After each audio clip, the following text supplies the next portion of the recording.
what is the common elements between managing companies all over the world and teaching in a school in Molenbeek?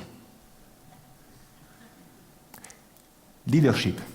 In both jobs, you need strong leadership to manage companies and to teach to kids who face huge difficulties. Let me tell you how I came to that conclusion. For 25 years, I've been managing companies.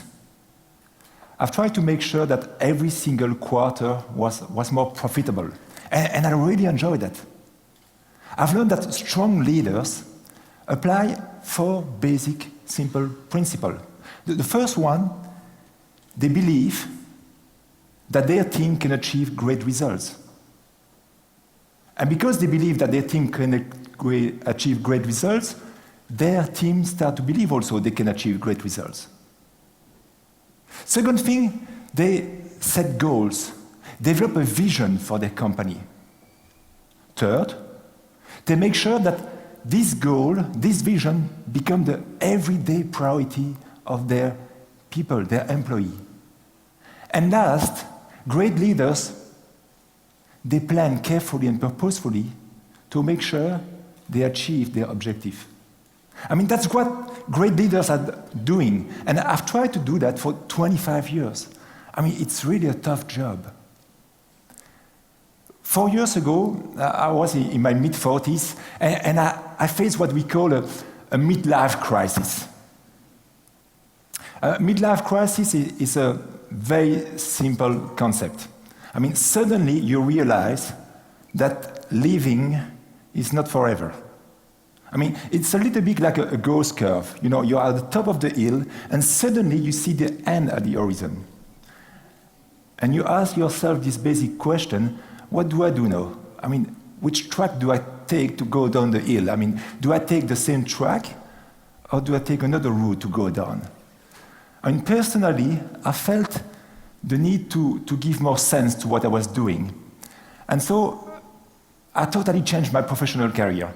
From a CEO, I became a teacher in Molenbeek, in what some magazine called the Bronx of Brussels.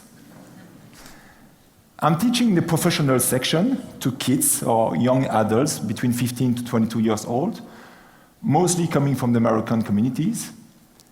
And those children are coming from low social economical backgrounds. I mean, they are what we call underprivileged children. I thought that teaching will be great. I mean, you know, you're working what? 20 hours per week? You have plenty of vacation? You are sitting in front of people eager to learn from you.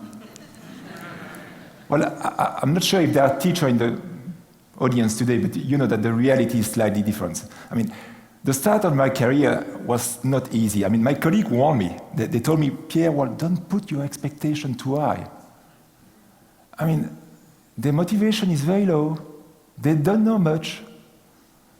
Well, I thought they were testing me or killing me, but actually they were right.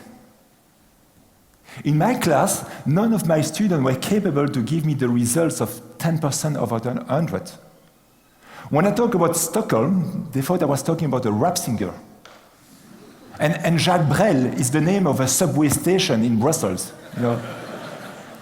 And when I face the reality of this new job, I say, but how is it possible that kids who have spent 10 to 15 years in a bench in a school in Belgium know so little? I mean, kids who are far of being stupid. They have a great sense of humor, good common sense. I mean, what happened to them? I mean, why are they in this situation? So I also realized that those kids who face disaster results in some classes actually achieve very good results in some other classes. Same kids, different results. So actually there were 2 types of teachers. There were the teacher where the students achieve very poor results, and the other one where the teacher and the students achieve great results. So this really triggered my attention. So I went to talk to both my colleagues, and to the first group of colleagues where the kids achieve poor results, I asked them this very simple question. What can I do to make my student progress? And the answers I received were always going in the same direction. Well, Pierre, what can we do? How do you want to teach to kids where there's no books at home? Where the parents do not speak French or Flemish fluently? Well, let me tell you the truth, Pierre. That's what my colleague told me. There is very little that teachers or school can do. They even talk to me about a lost generation. Let me tell you today what the other group of colleagues told me, the one where the kids achieve great results. Amongst those groups, there was one teacher, Mrs. Anthony. And she's a French teacher. And in her class, the kids were always there with high motivation. And they have good grades. So I went to ask her this question, but how do you do it? I mean, what's your secret? I mean, do you pay them? And Mrs. Anthony is a great teacher, so she really took the time that day to explain to me her principle of teaching. And she told me, Pierre, if you want your kids to progress, you have to apply 4 basic principles. The first one, she said, you have to believe in them. You have to believe to make sure that every single one of them can achieve great results, regardless where he or she is coming from, whether her parents are rich or poor, whether he was called Mohammed or Jean. And you need to make sure that also they know that you believe in them, so they start also to believe that they can achieve great results.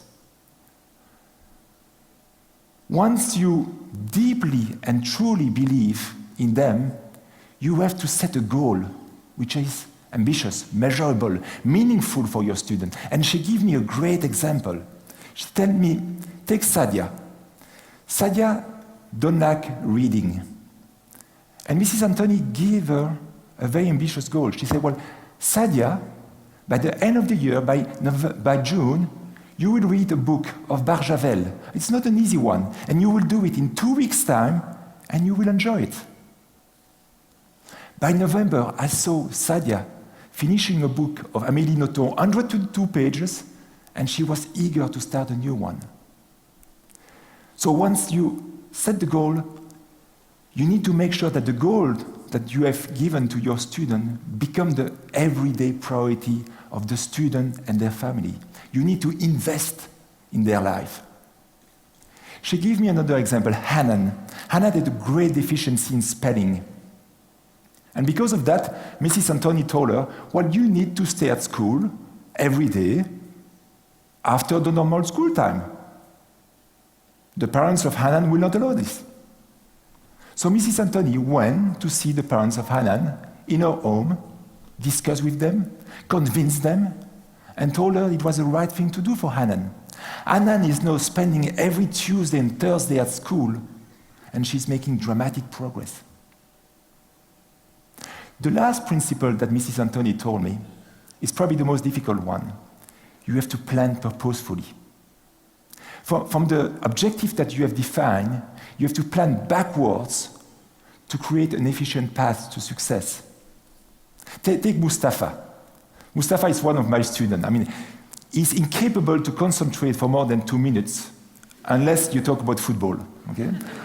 His goal was to be able to summarize in 200 words a very difficult article from Le Monde newspaper.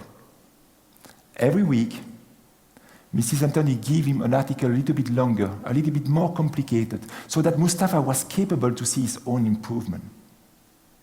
On that specific day, the 10th of October 2009, Mrs. Anthony probably gave me the best speech, lesson on teaching, but on leadership. Believe in your team. Set goals, like for Sadia. Invest in your student, like for Hanan. And plan carefully, like for Mustafa. But like every great leaders, Mrs. Anthony had also a small secret, and I remember, she almost whispered to me that secret, and she told me, Pierre, you and your student will have to work hard because it will not be easy. And she's right. I'm working much more than 20 hours per week, much more. And I've learned so much in those last 4 years. I thought that teaching had to do with, sense of humor, authority, respect, mastering the content of your classes, your courses. Yeah, of course, teaching has to do with all this, but for those kids who have lost so much their self-confidence, who are so far behind, where schools do not have meaning anymore, teaching as leader shows outstanding effect. Since then I've tried to apply those 4 principles. It's not easy. I fail many times. Sometimes my vision is too high, it's not clear enough. Sometimes I come home very frustrated because of the lack of motivation of my students. But there is one thing I don't give up, it's the first principle. I always believe they can succeed. There is a great quote on leadership, which said that true leadership lies in guiding others to success, in ensuring that everyone is performing at their best, doing the work they are pledged to do, and do it well. This is exactly what great teachers are doing in Molenbeek. They're probably the best leader I've met. So 4 years ago, I've decided to change my life. I was in my midlife crisis, but I'm still leading. Well, there is a big difference from my previous job as a CEO. There is no better feeling than the one that you have when you feel and you see one of your students who was supposed to fail going to upper school or open his shop, like Dunia just opened her shop a few weeks ago in XL, number 125 Rue de Livourne. I told her I will make some advertising for her. Okay? So please go to see her. Nelson Mandela said once that education is the most powerful weapon you can use to change the world.